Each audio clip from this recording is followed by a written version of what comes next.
Hi, I'm Sharon Sutherland, and I'm here with my colleague Wendy Lakusta and our guest, Jory Faibish. We're here shooting an episode of Mediation Works where we're concentrating on strata disputes. And most of our sessions have been about strata disputes involving owners or councils, tenants, occupants. But today, we've got Jory here to talk about something that is a little bit different. And we want to talk a little bit about co-op disputes, Jory, and those are going to be a little bit different than what we're talking about with strata. So I'm going to ask you if maybe you can just start us off with kind of a quick overview of what is different between a co-op and a strata. Okay, that's a great question, and there's some fundamental differences. Co-ops and stratas operate under different acts.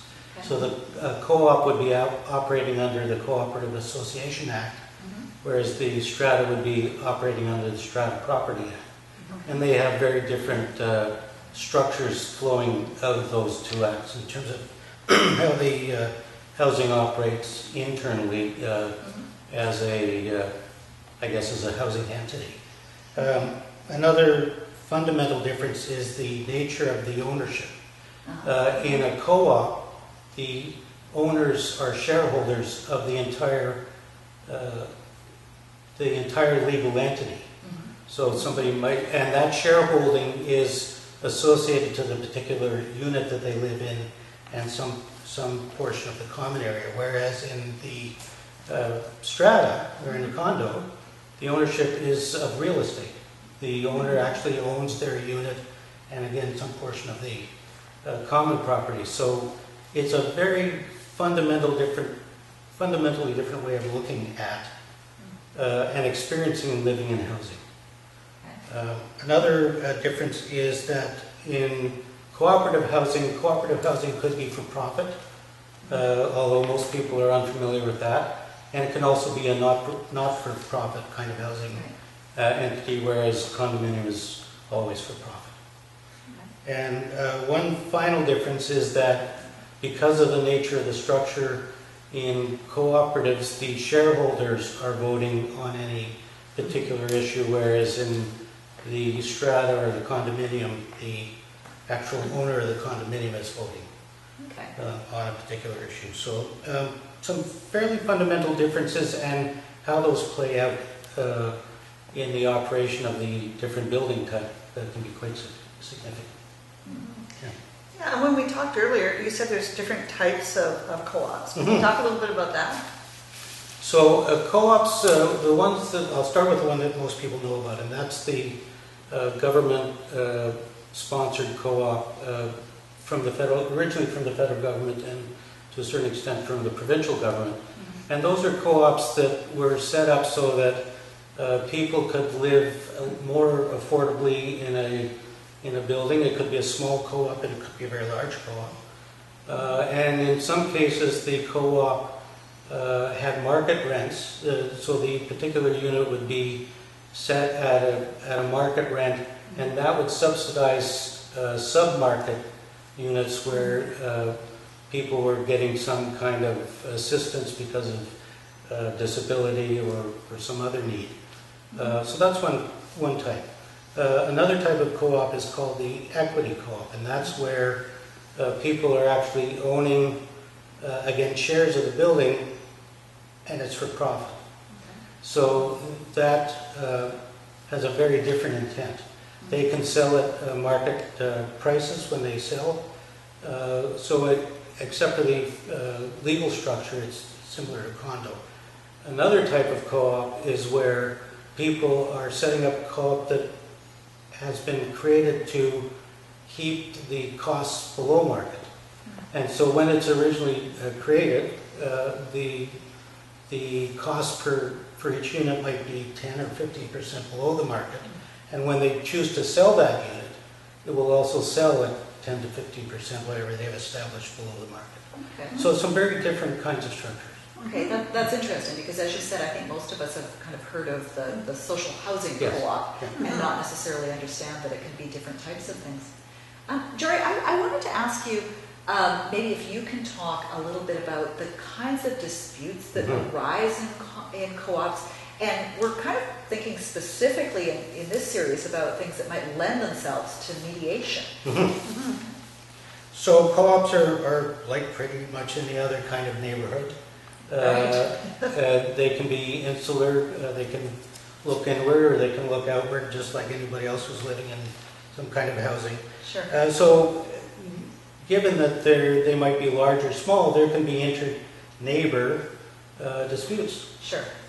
Just anything that might come up, people who are talking too loudly in the hallways, or people that have a barking dog, or things like that. Sometimes in co-ops, and I've seen this, somebody waters the plant on the balcony above and the water splashes onto the people right below. So that could exist in a co-op, and it could also exist in a condominium. There can be governance issues in co-ops, how the co-op is being managed by its board.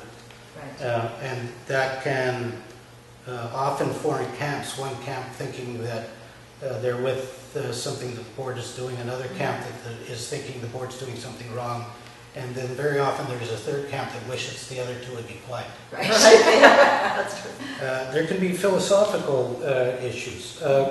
Co-ops have a very distinct nature in that they exist to a certain extent like a family. Whereas condominiums are more like individual housing units, and people may know each other, seeing each other in the hallway, whereas there's an intention in a co-op to create a certain kind of lifestyle. That can start to be threatened if somebody's doing something that's inconsistent with that. Right.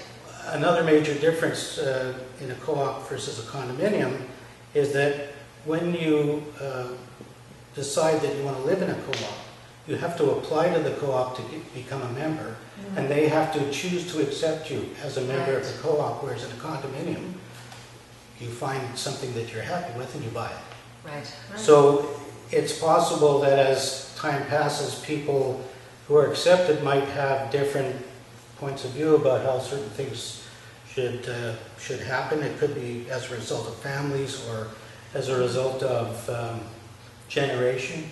Sure. And so that's another source that's philosophical. Another can be cultural.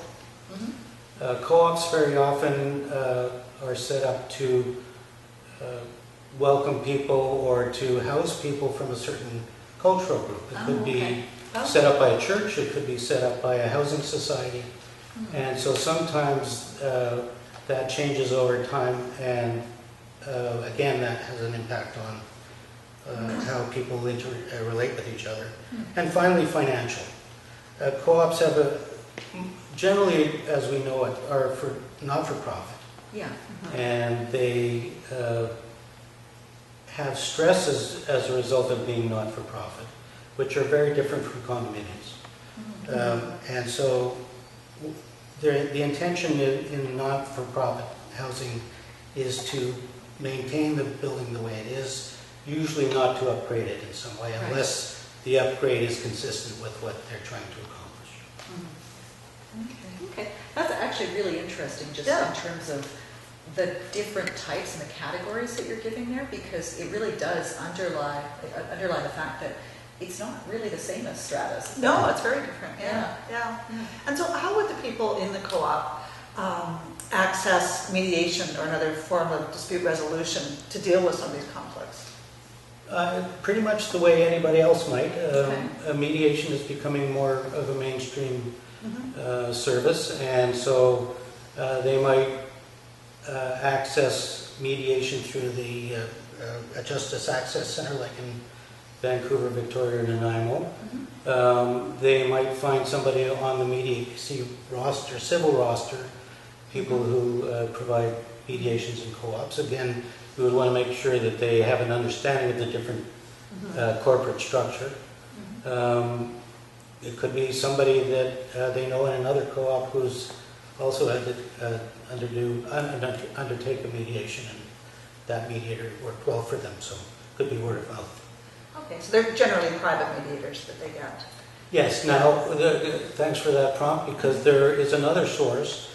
There is the Co-op Housing Federation of British Columbia, and they are a resource for all co-ops around the province, and have their own roster of co-op mediators who they've vetted and decided understand co-op structure and some of the challenges. Excellent. Yeah, so that might, those might be some really good ways to kind of access things. Jory, I want to thank you so much for coming Pleasure. today to chat with us and actually for explaining what is kind of a complex area of difference working with co-ops. Yeah, I'm happy to be Great. here. Thank you.